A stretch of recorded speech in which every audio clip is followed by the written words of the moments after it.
नमस्कार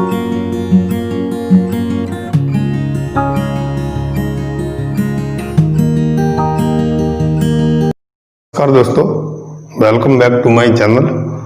जैसा कि दोस्तों अपने इंग्लिश के सेशन में टेंस वाला जो पोर्शन चल रहा है उसी के क्रम में आज अपन फ्यूचर टेंस, कल मैंने कंटिन्यूज पढ़ा दिया था। आज अपन दोस्तों लेंगे future perfect and future perfect continues दोनों को ही, क्योंकि दोस्तों जहाँ तक मेरा मानना है कि जहाँ तक जनरल इंग्लिश की भी बात करें या 10वीं की भी बात करें, माध्यमिक शिक्षा बोर्ड 9, 10th या 11, 12th के जो भैया बहन रहते हैं तो इन दोनों टेंसों की लगभग आवश्यकता न पड़ती है। 9 की को भी करेक्ट फॉर्म पूछते हैं, लेकिन फिर भी आपको मैं पूरे सेशन दूंगा ताकि आपके ध्यान में अगर आ भी जाए तो आप गलत नहीं कर सके। और इसकी भी अपन HVMV और किस प्रकार के वाक्य बनेंगे वो भी अपन देख लेंगे। तो इनको ज़्यादा अपन डीपली नहीं देखेंगे, इनको तो सिर्फ अपन ऊपरी तौर से एक बार आभास हो जाए कि ये टेंस किस प्रकार का होता है। तो मीन्स क्या रहेगा सर इसका फ्यूचर परफेक्ट का? तो जैसे आपने वर्तमान में पढ़ा था, प्रेजेंट में यही टेंस परफेक्ट में पढ़ा था तो कोई काम हो चुका है, और पास्ट में पढ़ा था तब कोई काम हो चुका था, और यहाँ पर किसी निश्चित अवधि तक यानी आगामी किसी निश्चित समय तक कोई कार्य हो चुका होगा। यानी आगामी किसी निश्चित समय तक, यानी आने वाले समय में किसी निश्चित समय तक कोई कार्य हो चुका होगा। तो दोस्तों पहचान क्या रहेगी इसकी हिंदी में? वही चुका होगा, चुकी होगी, चुके होंगे, इस तरह से आपकी पहचान रहेगी। उसके बाद में अपना जो HV वाला क्रम है उस क्रम में इसमें आएगी HV, विल शैल तो सब में रहता ही है। और इस टेंस में दोस्तों जोड़ना है अपने को हैव। क्या जोड़ना है? हैव, यानी विल हैव और शैल हैव। किसके साथ क्या लगेगी सर? तो वही मैंने बता रखा है, शैल वाला पोर्शन हमेशा फर्स्ट पर्सन के साथ लगा दो, और से जो है अन्य प्लूरल है भले सिंगुलर है उन सब के साथ क्या लगेगा? विल हैव लगेगा। थर्ड पर्सन हो, सेकंड पर्सन हो, ठीक है ना, या अन्य यानी प्लूरल्स किसी भी प्रकार का बहुवचन भी है तो आपको विल हैव लगाना है। शैल हैव सिर्फ फर्स्ट पर्सन यानी आई और वी के साथ लगाना है। मैन वर्ब सर क्या रहेगी? मैन वर्ब रहेगी इसकी दोस्तों नाम से मालूम पड़ता है परफेक्ट, तीसरी बार आ रहा है। तो प्रेजेंट में भी थर्ड फॉर्म थी, पास्ट में भी इसमें थर्ड फॉर्म थी, तो अपने फ्यूचर में भी दोस्तों इसमें मैन वर्ब की थर्ड फॉर्म यानी V3 रहेगी। यानी गो, वेंट, गॉन रहेगा। इसमें गो नहीं रहेगा, वेंट भी नहीं रहेगा, और थर्ड फॉर्म रहेगी गॉन रहेगा। जैसे कि आगे भी परफेक्ट अपन 2 बार पढ़ चुके हैं तो वहां भी थर्ड फॉर्म ही थी, ठीक है ना दोस्तों। तो इस तरह से HV होगी, MV होगी।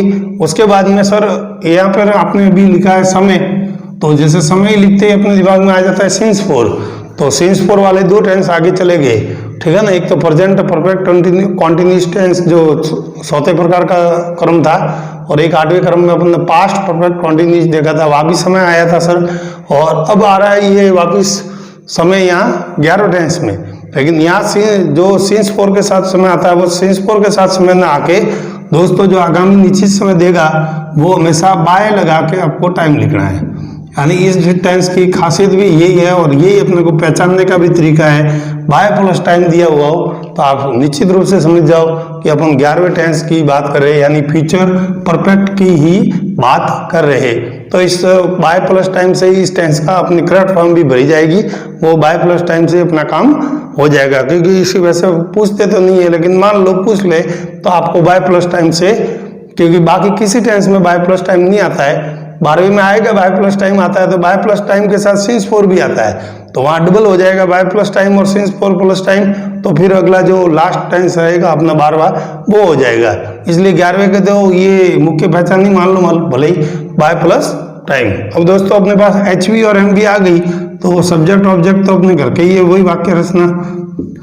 HV में वही विल शैल लिख दो, और साथ में दोनों को क्या है हैव, फिर दोस्तों वही मैन वर्ब की थर्ड फॉर्म, फिर ऑब्जेक्ट, फिर मैंने जैसे कहा अभी बाय प्लस जो टाइम, टाइम यानी गिवन टाइम, क्या समय दिया है वो जो बाय लगा के लिख दो। यहाँ पे आपको डिस्ट्रीब्यूशन नहीं करना है कि बाय किसके साथ लगाना है, बाय अकेला ही है, इसलिए कोई भी टाइम दे रखा है तो उसके साथ बाय आपको जोड़ना है और उस निश्चित समय तक कोई भी काम हो चुका होगा। जैसे एक वाक्य लेते हैं दोस्तों अपन, हिंदी का किस तरह से बनेगा कि मैं अगले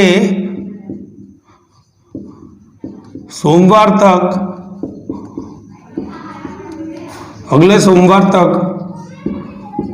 विज्ञान पढ़ा चुका हूँगा, या भले पूर्ण कर चुका हूँगा, विज्ञान पूर्ण कर चुका हूँगा, एक ही बात है, पढ़ा चुका हूँगा या विज्ञान को मैं कंप्लीट कर लूँगा। ऐसे ही एक वाक्य लेते हैं अपन और ठीक फार्मूले के अकॉर्डिंग आप इसको बना के भी देखते हैं। देखिए दोस्तों सब्जेक्ट है तो सब्जेक्ट ही रहेंगे, इसमें से भी क्या है आई, मैं को क्या बोलेंगे आई, और आई के साथ क्या लगता है अभी बताया मैंने आपको, क्या लगेगा दोस्तों सेल है, क्या लगेगा सेल है। हाँ तो आई सेल है, फिर क्या कहा है पूर्ण करना या पढ़ाना एक ही बात है, तो भले टीच ले लो आप या कंप्लीट ले लो, दोनों में से टीच एक क्रिया लेनी है, पढ़ाने की लो तो टीच टॉट टॉट हो जाएगी, और अगर पूर्ण के रूप में लेते हैं तो कंप्लीट कंप्लीटेड होगा। तो आई सेल है कंप्लीटेड मान लो ले लेते हैं अपन, तो कंप्लीटेड।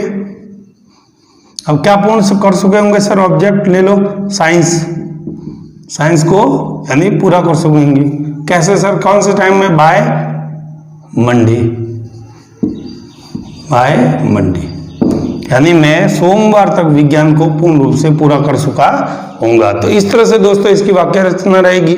अब रहती है बात सर अगर मान लो नेगेटिव पोर्शन हो, तो अब नेगेटिव तक तो जाना नहीं है, फिर भी अगर आपकी इच्छा हो तो मैंने बता रखा है कि अगर दो टुकड़ों में हो HV तो आपको नॉट हमेशा कहाँ डालना है, बीच में ही डालना है, तो यहाँ पर आप नॉट डाल दो और आपका काम नहीं होगा।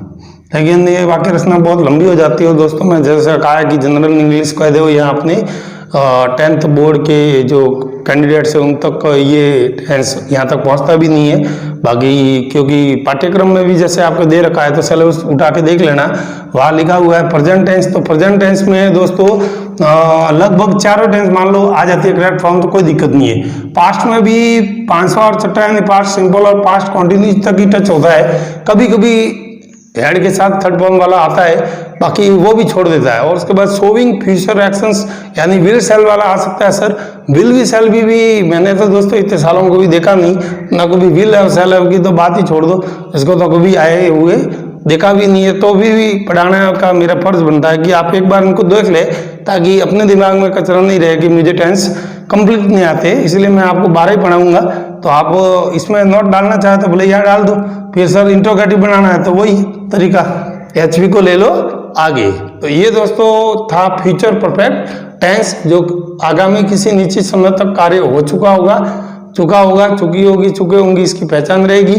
HV दोस्तों क्या रहेगी, विल हैव और शैल हैव। इसका बंटवारा मैंने डिस्ट्रीब्यूशन आपको कर रखा है कि शैल हैव किसके साथ लगाना है, तो शैल के लिए IV याद रखो, तो अपने आप ही विल शैल से यही देखा, विल बी शैल बी में भी यही देखा, और विल हैव शैल हैव में भी आपके यही रहेगा, और आगामी टेंस में भी यही रहेगा।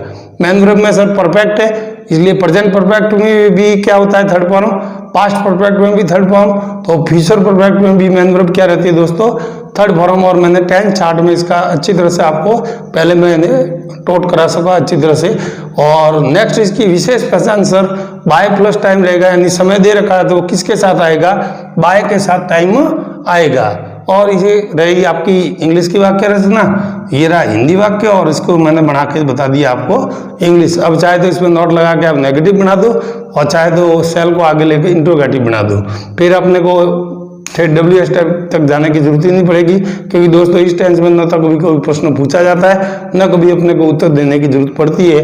लेकिन सर अगर मान लो करेक्ट फॉर्म आ गई तो करेक्ट फॉर्म आएगी तो बस दोस्तों ये बाय मंडे दिख जाएगा अपने को, और यहाँ से ये इतना पोर्शन काट देगा और परीक्षा वाला क्या कर देगा, कंप्लीट कर देगा। जैसे रीट वाले कैंडिडेट है, मान लो वो वीडियो देख रहे हैं तो उनके लिए थोड़ा हो सकता है कि या पूछ सकता है, क्योंकि उनको तो सब आना चाहिए, क्योंकि इंग्लिश के स्टूडेंट है इसलिए।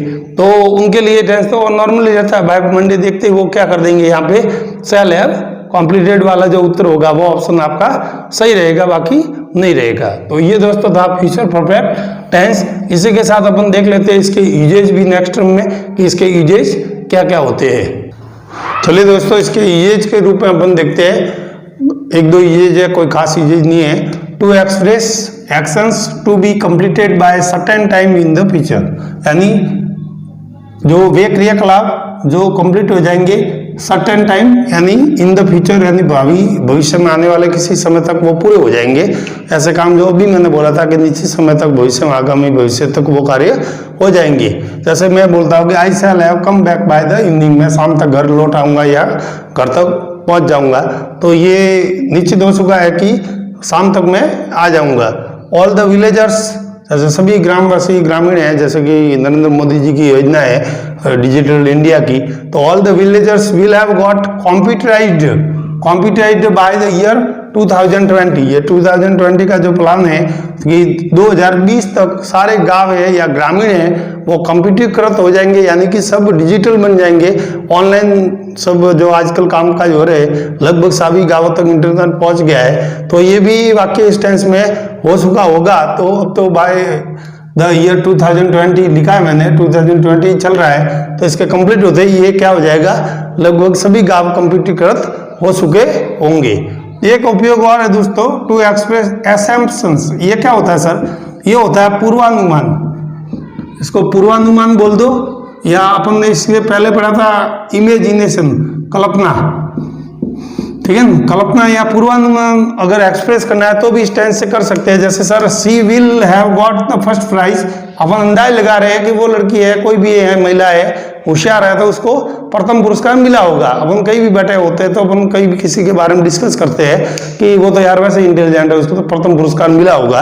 तो ऐसे असम्पशंस यानी पूर्वानुमान आप लगा सकते हो किसी की इंटेलिजेंसी देखकर, या चाहे वो किसी भी फील्ड में हो, कि she will have got the first prize, she have got the success, किसी भी प्रकार से अपन वाक्य बना सकते हैं। और you will have heard the name of doctor Kalam. अब ये डॉक्टर कलाम का नाम तो किसने नहीं सुना होगा यार, तो तुमने जरूर डॉक्टर कलाम का नाम तो सुना होगा। तो पूर्वानुमान वो लगा रहा है, अगला पूछ रहा है कि डॉक्टर कलाम को कौन नहीं जानता। डॉक्टर मिसाइल मैन है, डॉक्टर कलाम एपीजे अब्दुल कलाम ने ही भारत को महाशक्ति बनाया, देश के महामहिम भी रह चुके और देश के सर्वोत्तम वैज्ञानिकों इनकी गिनती होती है, और भारत रत्न से पुरस्कृत व्यक्ति है। तो अगर ऐसे व्यक्ति को भी अगर इंडियंस नहीं जानता है तो फिर मैं तो समझूंगा कि वो इंडिया का है ही नहीं। तो ये कह रहा है कि will have heard the name of the doctor Kalam, कि डॉक्टर कलाम का नाम तो आपने जरूर सुना होगा। तो बिल्कुल सुना है सर, सब जानते हैं डॉक्टर कलाम को। तो इस तरह से पूर्वानुमान या कल्पना, इसमें आपको अगला नहीं कहेगा कि नहीं आई डोंट नो डॉक्टर कलाम, तो इसका मतलब तो वो इंडिया का है ही नहीं। जब पूरा विश्व जानता है इस व्यक्ति को, डॉक्टर कलाम को, तो वो इंडिया वाला नहीं जानेगा क्या? बाकायदा इंडिया के थे और बहुत ही प्रतिभा थी, और विगत कुछ वर्ष ही हुए इनको अपनी दुनिया छोड़े। बाकी इन्होंने तो देश को महाशक्ति में लाने में कितनी मिसाइल बना दी, मिसाइल मैन के नाम से इनको जाना जाता है। वैज्ञानिक भी थे, देश के 5 साल राष्ट्रपति भी रहे, तो इसका नाम तो हर किसी ने सुन रखा है। तो you will have heard the name of doctor Kalam, अपन पूर्वानुमान लगा सकते हैं कि तुमने डॉक्टर कलाम का नाम जरूर सुना होगा। तो ये दोस्तों 2 उपयोग थे इसके। ऐसे पहला उपयोग तो मैंने परिभाषा के रूप में ही बता दिया था, फिर भी अपन यूजेज में देखते हैं तो इसके 2 उपयोग रहते हैं, एक तो पूर्वानुमान के लिए और एक आगामी भविष्य में किसी काम की समाप्ति के लिए। फिर इसी टेंस में टर्म में दोस्तों अपन देख लेते हैं कि इसका जो लास्ट पोर्शन बचता है फ्यूचर परफेक्ट कॉन्टिन्यूस टेंस, उसको भी इसी में ले लेते हैं, क्योंकि इसमें कोई विशेष तथ्य नहीं है। उसकी भी अपन HVMV और सिंपल वाक्य रचना जो है वो देख के, ताकि अपने टेंस वाला जो पोर्शन है वो दोस्तों खत्म हो जाए, ताकि अपन नया टॉपिक फिर नए कल के सेशन में दे सके। इसलिए टेंस वाला पोर्शन को मैं चाहता हूँ कि आज ही पूरा कर दे। इसलिए नेक्स्ट टर्म में दोस्तों मैं आपको अंतिम जो 12वां टेंस है उसको भी बता दूंगा। देखिए दोस्तों, ये अपने टेंस का अंतिम पोर्शन रहेगा, फ्यूचर परफेक्ट कॉन्टिन्यूस टेंस। जैसा कि प्रेजेंट में भी आया था परफेक्ट कॉन्टिन्यूस, आपने देखा था सिंस 4 वहाँ भी आया था, पास्ट में भी यही आया था 8वें क्रम में, तब वहाँ भी अपन ने सिंस 4 देखा था। तो इस टेंस में भी स्वाभाविक है कि सिंस 4 तो आएगा ही। यानी निजी समय से कार्य कोई चल रहा होगा या फिर किसी अवधि तक चल रहा होगा। तो सर ये फ्यूचर है, तो फिर इसके मीन्स में क्या लिखेंगे अपन आशय में? तो दोस्तों इसमें ज़्यादा डीपली में जाना नहीं है। भविष्य में कोई कार्य कितने समय से चल रहा होगा, कितने समय से चल रहा होगा। दोस्तों जैसे मैं पिछले 18-20 साल से पढ़ा रहा हूँ, आगामी जैसे 5 साल बाद मैं कितने सालों से पढ़ा रहा हूँगा, तो 25 सालों से पढ़ा रहा हूँगा। तो कोई मेरे बारे में अगर वाक्य बोलेगी आगामी 5 सालों में मैं कितने सालों से पढ़ा रहूँगा, bye the end of the 2025, तो 25 साल हो जाएंगे। तो उस क्रम में दोस्तों क्या होता है कि भविष्य में कोई कार्य है वो कितने समय से चल रहा होगा, उसको शो करने के लिए अपन इस टेंस का प्रयोग करते हैं। इसके साथ इसकी एचवी देख लेंगे दोस्तों। अब यहाँ एचवी देखेंगे तो लास्ट एंड फाइनल है, तो जाते जाते ये थोड़ी सी एचवी भी अपनी लंबी करता जाएगा, तो और लंबी होते ही एंड भी हो जाएगा साथ में, क्योंकि ये लास्ट टेंस है। तो विल हैव बीन, और दोस्तों शैल हैव बीन। 3 टुकड़ों वाली पहली बार आप देख रहे हैं एचवी, जहाँ पे 3 टुकड़े हैं, बाकी तो 2 टुकड़े तो अपन कई बार देख लिया और बीच में नोट डाल दिया, लेकिन यहाँ 3 टुकड़े हैं। उसके बाद में सर मैन वर्ब में तो आपको दिक्कत आनी नहीं चाहिए, 30वीं बार आ रहा है। प्रत्येक टेंस में 2 बार आता है, दूसरा सौदा, तो ये फ्यूचर का भी सौदा है, तो ये कॉन्टिन्यूस सुनते ही दिमाग में आ जाना चाहिए कि सर यहाँ V1 प्लस ING लगेगा। और ING लगाना आप दोस्तों मैंने 10 बार तो बता दिया आपको, अब तो आपको कम रीड कट डाई प्ले वाला नुस्खा याद हो गया होगा, और ING में आपको कोई दिक्कत नहीं आएगी। उसके बाद में ये गिवन टाइम सिंस फॉर तो रहेगा ही, लेकिन सर एक दिमाग में प्रश्न उठता है कि सिंस फॉर रहेगा तो फिर चौथे में भी सिंस है, 4 है, 8वें में भी पास्ट परफेक्ट में कंटिन्यूज में भी सिंस 4 है, तो फिर अपन कैसे पहचानेंगे कि सर ये 12वां टेंस है, कि सिंस 4 आती है, ये 12वां टेंस है। मैं यहाँ दोस्तों बता देता हूँ, अभी थोड़ी देर पहले मैंने इसी सेशन में बोला है, 11वें में टाइम आया था बाय प्लस टाइम। तो करेक्ट फॉर्म भरने वाले जो अपने कैंडिडेट्स है, अगर बोर्ड कैंडिडेट्स है या भले कंप्यूटर टीचर्स है, वो दोस्तों ध्यान देंगे कि कोई वाक्य मान लो बाय प्लस टाइम और सिंस 4 प्लस टाइम दोनों प्रकार के समय दे रखा एक ही वाक्य में, तो आप समझ जाना वो 12वां टेंस है। यानी सिंस 4 प्लस टाइम भी दे रखा हो और बाय प्लस टाइम भी दे रखा हो, तो दोस्तों समझ जाना वो कौन सा टेंस है, 12वां टेंस है। जैसे अपन कोई भी वाक्य लेंगे उसमें अपन अभी बता देंगे कि किस तरह से दोनों वाक्य रहेंगे। अब जैसे मैं आपको 2-4 इसके वाक्य भी बता दूंगा और उससे चैप्टर भी आपका ये क्लियर हो जाएगा। उससे पहले मैं आपको दोस्तों बता दूं कि कोई अगर चाहे किसी की इच्छा होगी सर नेगेटिव भी बता देते, तो नॉट आपको दूसरे टुकड़े के बाद विल शैल के बाद डालना है, और हैव बीन पूरा पीछे रहेगा, पूरा हैज बीन पूरे पीछे रहेगा, तो विल शैल आगे रहेगा, उसके बीच में क्या डालना है, नॉट। और प्रश्न पूछो तो इसी को आगे लेना और इसको पीछे ही आपको रखना है। बाकी दोस्तों इतना डीपली आपको जाने की जरूरत नहीं, इसकी तो सिंपल स्ट्रक्चर भी अगर आपको अभी मैं 5-6 लिखा रहा हूँ, उनको आप देख के ही इस चैप्टर को क्लियर करना है। तो चलिए दोस्तों इसी टर्म में मैं आपको बताता हूँ 5-6 वाक्य रचना, ताकि चैप्टर क्लियर हो जाए आपका। जैसे एक वाक्य लेते हैं अपन, by the end of this year, इस वर्ष की समाप्ति तक, ठीक है ना, इस वर्ष की समाप्ति तक mister Prajapat sir will have been teaching English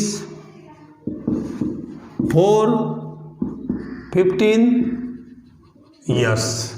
अब देखिए दोस्तों, ये by the end of this year, इस वर्ष की समाप्ति तक, मेरे खुद पे वाक्य मैंने लिखा है, mister Prajapat sir will have been teaching English, कि ये वर्ष 2020 समाप्त होगा, तब तक मिस्टर प्रजापत सर को इंग्लिश पढ़ाते हुए 15 वर्ष पूरे हो जाएंगे। कितने वर्ष पूरे हो जाएंगे दोस्तों? 15 वर्ष। तो 4 के साथ भी, सिंस 4 के साथ भी समय आ गया। और मैंने जैसे अभी बताया था कि बाय प्लस बी टाइम भी आएगा तो इस वर्ष की समाप्ति तक, तो बाय के साथ भी ये the end of this year आ गया, तो बाय प्लस टाइम भी आ गया और सिंस 4 प्लस बी टाइम आ गया। तो इस प्रकार का दोस्तों अगर कोई वाक्य रहता है तो आप समझ जाना कि ये कौन सा टेंस है, बारवा टेंस है, जिसमें बाय प्लस टाइम भी रहेगा और सिंस 4 प्लस टाइम भी रहेगा। बाकी सामान्य वाक्य रचना में कहीं बाय प्लस टाइम नहीं भी दे रखा हो तो अपन सिंस 4 के साथ भी will have been, shall have been के कुछ वाक्य देख लेते हैं ताकि चैप्टर को एकदम से आप क्लियर समझ सके। उसी क्रम में आपको 2-4 वाक्य और मैं लिखवाता हूँ। चलिए दोस्तों, कुछ और सेंटेंस देख रहे थे अपन। I shall have been doing it for 5 years. मैं इस काम को, ये जो भी कर रहा हो, इसको करते हुए मुझे कितने वर्ष हो रहे होंगे? 5 वर्ष। The boys will have been playing cricket since morning. बच्चे सुबह से खेल रहे होंगे। We shall have been talking to you. हम आपसे बात कर रहे होंगे। फॉर ए लॉन्ग टाइम, यानी लंबे समय से आपसे बात कर रहे होंगे। The girl will have been flying kites, यानी पतंग उड़ा रही होगी लड़कियां। सिंस मॉर्निंग, यानी सुबह से पतंग उड़ा रही होगी। यानी कुल मिला के इन सेंटेंस से क्या सार निकलता है सर? वही S plus H V plus M V plus O plus since 4 और गिवन टाइम। यानी कि पहले वाले जो 7वें और 8वें टेंस में अपन दोस्तों वाक्य रचना देखी है, 8वें में भी यही देखी है, तो 12वें में भी आपकी वाक्य रचना ऐसे ही रहेगी। या will have been, shall have been आता है दोस्तों, और यहाँ रहेगा V1 प्लस ING। तो इन कुछ वाक्यों के साथ ही दोस्तों इस चैप्टर को आप अच्छी तरह से वॉच करके वीडियो को क्लियर कर लें। इसी के साथ अपना टेंस वाला जो पोर्शन, जहाँ मैंने टेम्पस शब्द से उत्पत्ति हुई थी, यानी टेंस यानी क्या होता है? टेम्पस लैटिन भाषा का शब्द होता है जिसका अर्थ होता है काल या समय।